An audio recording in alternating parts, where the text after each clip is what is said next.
So I'm going to start a series of how to pace videos, and this first one is just why to pace.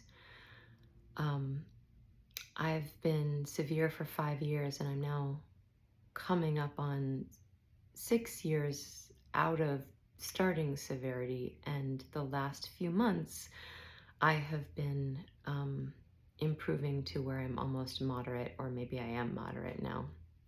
I still need a wheelchair outside the house, but I've improved a huge amount. And the last um, like year and a half of improvement has all been from avoiding crashes. It's all been from pacing. It's all been from being careful.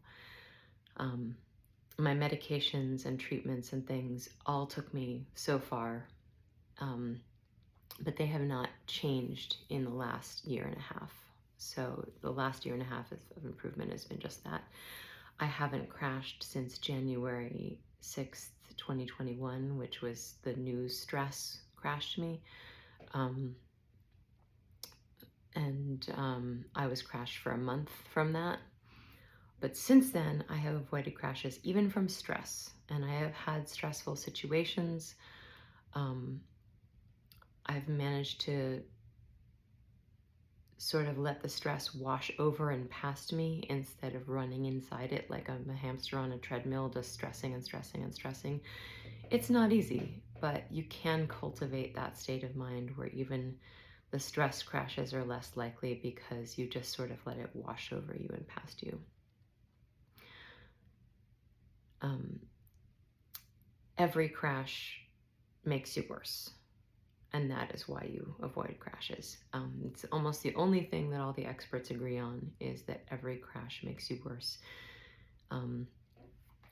Many people get gradually worse to the point where they just assume this is a progressive disease because they're constantly pushing and crashing. And it's always the feeling of, but I want to live while I can, and I can do this thing, so I'm going to do it. If you can do it, but you crash, you can't actually do it. It doesn't count. It's not really being able to do it. It's fake. The only thing that it's only if you can do it and there isn't a cost that it counts.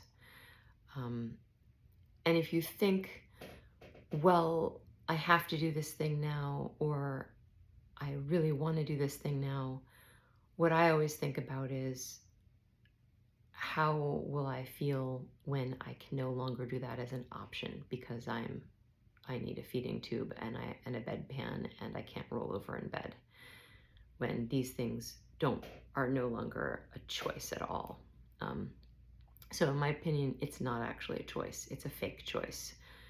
You think you can do more than you can do, but you really can't. And so if you're working, but working is causing you to crash, you need to start working towards disability or finding a work from home or some other solution. And that is not easy.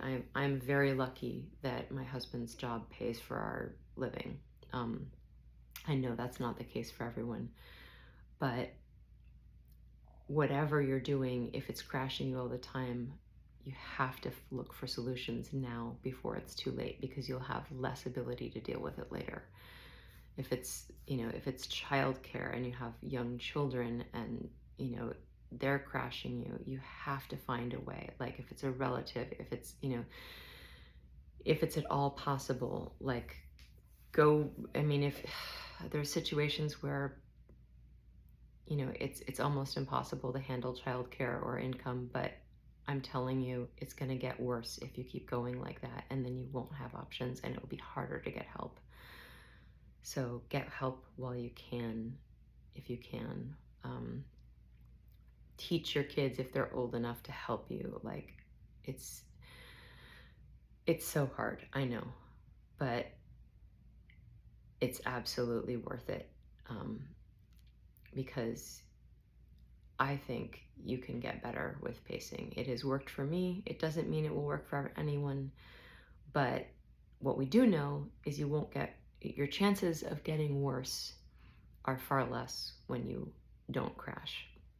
You could always get a virus. You could always get a shock or a traumatic event or an accident or a disease or something else that makes you worse, or toxic mold exposure or something. There's always something that could make you worse, but of the things that are actually in your control, pacing is the way to, is your best chance at staying where you are or even possibly getting better.